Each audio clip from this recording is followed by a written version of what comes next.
साल 3150 BC Egypt में एक बादशाह था जो लोगों पर जुल्म करता था और खुद को खुदा कहलवाता था। ये गुरूर के नशे में धुत था। इस इंसान का नाम मुसाब बिन वलीद था, जिसे आज हम फिरौन के नाम से जानते हैं। फिरौन ने बनी इसराइल को अपना गुलाम बना रखा था और वो बनी इसराइल पर बहुत जुल्म करता था। फिरौन की हुकूमत को कई साल गुजरते गए और इसका जुल्म भी बढ़ता गया। लेकिन एक दिन इसने लोगों को बातें करते सुना कि इसराइल में एक बेटा पैदा होगा जो कि फिरौन की हुकूमत गिरा देगा। फिरौन को लगा कि लोगों ने कोई ख्वाब देख लिया है या फिर ये इनकी किताबों की कोई प्रेडिक्शन है। लेकिन एक दिन फिरौन ने ख्वाब देखा कि यरूशलेम से एक आग आती है और वो मिस्र के सारे घरों को जला देती है, लेकिन बनी इसराइल के बच्चों को कोई नुकसान नहीं पहुंचाती। फिरौन डरा हुआ नींद से उठा और इसने अपने सारे जादूगर और प्रीस्ट्स को जमा किया और इन्हें इस ख्वाब के बारे में बताया। उन्होंने कहा कि बनी इसराइल में एक लड़का पैदा होगा और इजिप्शियंस इसके हाथों मारे जाएंगे। ये सुनकर फिरौन ने हुक्म दिया कि बनी इसराइल में जो भी लड़का पैदा हो उसे मार दिया जाए। फिरौन के इस हुक्म के बाद से बनी इसराइल में जो भी लड़का पैदा होता उसे मार दिया जाता था। लेकिन एक दिन इकोनॉमिक्स एक्सपर्ट ने फिरौन को कहा कि बनी इसराइल के बूढ़े मरते जा रहे हैं और अगर कोई लड़का पैदा होता है तो उसे हम मार देते हैं। इस तरह तो कोई मर्द भी बाकी नहीं बचेगा जिसे हम गुलाम बना सके और काम ले सके। हमें कोई पॉलिसी बनानी होगी जिसमें एक साल अगर कोई लड़का पैदा हो तो उसे मार दिया जाए और दूसरे साल अगर कोई लड़का पैदा हो तो उसे छोड़ दिया जाए। फिरौन ने इस बात को समझा और इसके बाद इसी तरह होने लगा। जिस साल बच्चों को जिंदा छोड़ा जाना था उसी साल हजरत मूसा अलैहिस्सलाम की मां हामिला हुई और उन्होंने हजरत मूसा अलैहिस्सलाम के भाई हजरत हारून अलैहिस्सलाम को जन्म दिया। लेकिन इसके अगले साल जब बच्चों को कत्ल किया जाना था उसी साल हजरत मूसा अलैहिस्सलाम पैदा हुए। हजरत मूसा अलैहिस्सलाम की मां को डर था कि इनके बच्चे को कत्ल कर दिया जाएगा। तभी अल्लाह ने हजरत मूसा अलैहिस्सलाम की मां को इल्हाम फरमाया, इसे दूध पिला, फिर जब तुझे इस पर खौफ हो तो उसे दरिया में डाल दे और खौफ न कर और गम न कर, बेशक हम इसे तेरी तरफ फिर लाएंगे और इसे रसूलों में से बनाएंगे। हजरत मूसा अलैहिस्सलाम की मां ने अल्लाह के हुक्म को माना और हजरत मूसा अलैहिस्सलाम को एक टोकरी में डालकर दरियाए नील के किनारे जाकर पानी में छोड़ दिया। जब हजरत मूसा अलैहिस्सलाम की मां ने इन्हें दरिया में छोड़ा तो अल्लाह ने टोकरी को हुक्म दिया और ये तैरती हुई फिरौन के महल के किनारे दरिया पर आ गई। वहां से महल के नौकरों ने इस टोकरी को उठाया और फिरौन की बीवी के पास ले गए। फिरौन की बीवी एक नेक और अच्छे दिल की औरत थी। जैसे ही उसने हजरत मूसा अलैहिस्सलाम को देखा तो अल्लाह ने इसके दिल में हजरत मूसा अलैहिस्सलाम की मोहब्बत डाल दी। फिरौन की बीवी की कोई औलाद नहीं थी, वो चाहती थी कि उसे बेटा हो। उसने फिरौन से इसे अपने पास रखने का कहा और फिरौन ने उसे इजाजत दे दी, क्योंकि फिरौन अपनी बीवी को देखकर हैरान था। जिस तरह वो उस बच्चे को सीने से लगा रही थी, प्यार कर रही थी। इसी तरह ये सिलसिला चला और हजरत मूसा अलैहिस्सलाम बड़े होते गए। अल्लाह ने हजरत मूसा अलैहिस्सलाम को फिरौन के घर में पाल कर दिखा दिया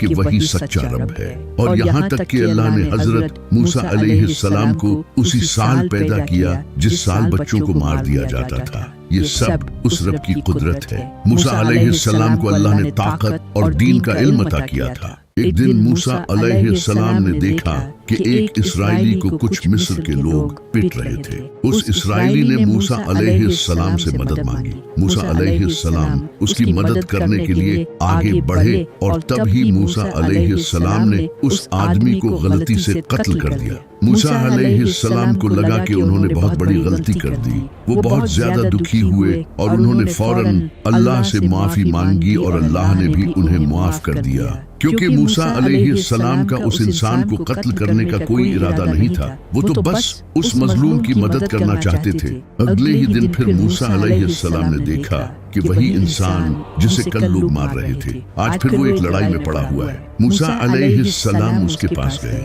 और उसे कहा कि तुम मुझे झगड़ालू लगते हो। तुम्हारा हर रोज किसी न किसी से कोई झगड़ा रहता है। उस इंसान को लगा कि मूसा अलैहिस्सलाम उसे भी मार देंगे जैसे कल उस मिस्री को मारा था। تو اس اسرائیلی نے موسیٰ علیہ السلام سے کہا کہ کیا تم مجھے بھی مارو گے جیسے تم نے کل اس مصری کو مارا تھا؟ جیسے ہی اس نے یہ کہا، اس کے ساتھ جو مصر کے لوگ لڑ رہے تھے انہوں نے یہ سن لیا اور جا کر اتھارٹیز کو خبر دے دی کہ موسیٰ نے ایک مصری کا قتل کر دیا ہے۔ اس کے فوراً بعد ایک انسان نے موسیٰ علیہ السلام کو آ کر بتایا کہ چیفز نے تمہارے خلاف مقدمہ چلایا ہے اور تمہیں قتل کرنے کا مشورہ کیا ہے۔ میں تمہیں مشورہ دوں گا کہ بھاگ جاؤ۔ موسیٰ علیہ السلام کو جیسے ہی یہ پتہ چلا وہ بغیر کسی تیاری کے مصر سے بھاگ گئے۔ ان کے پاس نہ تو کپڑے تھے نہ کچھ کھانے کے لیے تھا، وہ گرم ریت پر ننگے پاؤں چل رہے تھے۔ انہیں فرعون کے لوگوں کا خوف تھا کہ کہیں وہ انہیں قتل نہ کر دے، اس لیے وہ چلتے گئے۔ وہ مدیان کی طرف سفر کر رہے تھے جو کہ سیریا اور مصر کے درمیان ایک علاقہ تھا۔ اس سفر میں موسیٰ علیہ السلام کے ساتھ کوئی نہ تھا سوائے اللہ کے۔ موسیٰ علیہ السلام نے لگاتار 8 راتوں تک سفر کیا، جہاں وہ دن کے وقت چھپ جایا کرتے تھے اور رات کو سفر کرتے تھے۔ ریگستان پار کرنے کے بعد موسیٰ علیہ السلام ایک جگہ پہنچے جہاں وہ ایک درخت کے نیچے لیٹ گئے۔ انہیں بہت زیادہ بھوک پیاس لگی تھی اور وہ بہت زیادہ تھک چکے تھے۔ وہی موسیٰ علیہ السلام نے دیکھا کہ 2 عورتیں بکریوں کو پانی پلا رہی ہیں۔ ان عورتوں کو مرد کی ضرورت تھی کیونکہ جس چشمے سے پانی نکلتا تھا اس کے منہ پر ایک بہت بڑا پتھر رکھا تھا جسے 10 لوگ مل کر ہٹاتے تھے۔ موسیٰ علیہ السلام نے اپنی پیاس کو چھوڑ کر ان عورتوں کی مدد کی اور اس پتھر کو اکیلے ہی ہٹا دیا کیونکہ موسیٰ علیہ السلام کو اللہ نے کافی طاقت بخشی تھی۔ ان عورتوں نے اس چشمے سے اپنے ریوڑ کو پانی پلایا اور واپس گھر چلی گئی۔ گھر جا کر ان عورتوں نے اپنے بوڑھے باپ کو اس واقعے کے بارے میں بتایا تو ان کے بوڑھے باپ نے موسیٰ علیہ السلام کو اپنے گھر آنے کی دعوت دی۔ موسیٰ علیہ السلام نے اس دعوت کو قبول کیا۔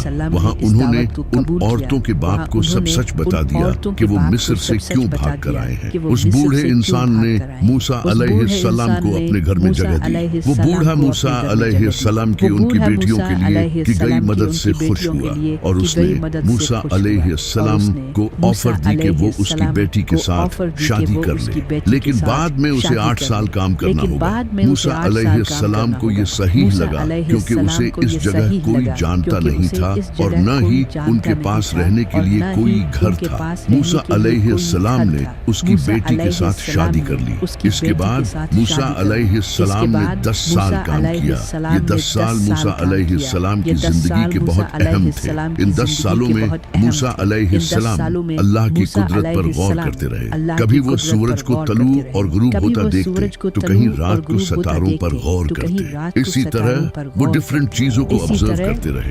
ان 10 سالوں میں اللہ موسیٰ علیہ السلام کے مائنڈ کو ٹرین کر رہے تھے۔